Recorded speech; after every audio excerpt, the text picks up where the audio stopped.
ഇന്ന് നമ്മളെ കുടുക്കിയിട്ടുള്ളത് നേരെ ഫറൂഖ് ട്രെയിനിങ് കോളേജിലേക്കാണ് കേട്ടോ. ഇനി അങ്ങോട്ടുള്ള 2 ദിവസം ഇവിടെ വെച്ചിട്ട് ഒരു വർക്ക്ഷോപ്പാണ്. പറയാതിരിക്കാൻ വയ്യ, ഇവിടുത്തെ ഹരിതാപകരനും പ്രഭാകരനും ഒക്കെ അടിപൊളിയാണ് കേട്ടോ.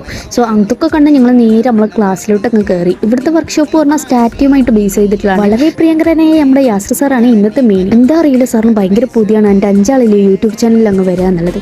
അങ്ങനെ അതൊക്കെ കണ്ട് കണ്ടതും കേട്ടതൊക്കെ പിടിച്ച് ഞെക്കിയപ്പോൾ ഞങ്ങളുടെ സിസ്റ്റൊക്കെ എന്തൊക്കെയായി. ആകെപ്പാടെ എല്ലാവരും അന്തം കുന്തം വിട്ടേക്കുന്നു. ഇടയിൽ ചാർജ് എടുത്ത് നമ്മുടെ ഇച്ചോടി ഇങ്ങനെ മാരകമായി പ്രസംഗിച്ചുകൊണ്ടിരിക്കുമ്പോഴാണ് സൈഡിൽ ഇവനെ ഒരു ടൂൺ ചെയ്യല്.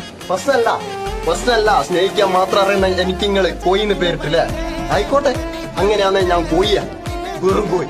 പിന്നെ നമ്മളെ മുഖ്യാതിഥിന്റെ ക്ലാസ്സിന് ശേഷം പിന്നെ ഷിയാബ് സാറിന് മധുരം നൽകലായിരുന്നു. അതായത് നമ്മുടെ PhD കിട്ടിയതിന്റെ സന്തോഷം. ഞാനാണ് കൊടുക്കത്തെ ഷുഗർ കട്ടും. അല്ലേ, പതിവിലും അനർഹതമായി പല കാര്യങ്ങളും സംഭവിക്കുന്നു. സാറന്മാർ മധുരം കൊടുക്കുന്നു, കുട്ടികൾ അത് കഴിക്കുന്നു. ഏതായിട്ട് ഇനിയിപ്പോ എന്റെ സന്തോഷം ഇനിയിപ്പോ ഇവ കൊടുത്തേക്കും. ആയിക്കോട്ടെ, കഴിഞ്ഞിട്ടില്ല, ഇനിയാണ് വരാൻ പോകുന്നത്. അങ്ങനെ കുറെ നേരത്തെ ക്ലാസ്സിന് ശേഷം ഞങ്ങളെ ഒടുവിൽ ചോറ് കഴിക്കാൻ പറ്റും. ചോറിന് നല്ല അച്ചാറുണ്ടായിരുന്നു. ഇതിങ്ങനെ സ്വന്തം പേർക്കുന്ന മാറ്റിക്കൊണ്ടതാണ്. സോ അത് കഴിഞ്ഞ് നമ്മൾ വീണ്ടും പോകുന്നു, വീണ്ടും ക്ലാസ്സുകൾ കേൾക്കുന്നു, വീണ്ടും തലകൾ പൊട്ടുന്നു, പുണ്ണാവുന്നു, ഭ്രാന്താവുന്നു. പണ്ടൊക്കെ ഇതൊക്കെ ഞാൻ കണ്ട് അന്തം വിട്ടിട്ടുണ്ടായിരുന്നു. ഇപ്പം ഇത് ഞാൻ ചെയ്യുന്ന അറിയുമ്പോൾ സെൽഫ് പ്രൗഡ്. അങ്ങനെ ഞാൻ പഠിച്ച് ഭ്രാന്തായപ്പോൾ ഞാൻ എൻ്റെ പുതിയ കണ്ടുപിടുത്തം തുടങ്ങി. അവിടെയുള്ള മൈക്കിനിട്ടായ കുപ്പായ ഊരിക്കളഞ്ഞിട്ട് അത് നമുക്ക് ഫൗണ്ടേഷൻ തെക്കാനുള്ള സ്പോഞ്ചായി യൂസ് ചെയ്യാന്ന് പറഞ്ഞപ്പോൾ ഇവളെന്നെ അളിഞ്ഞ് എക്സ്പെരിമെന്റ് ഇട്ട് അങ്ങ് തളർത്തി കളഞ്ഞു. പക്ഷെ ഞാനതിലൊന്നും തളർത്തില്ല.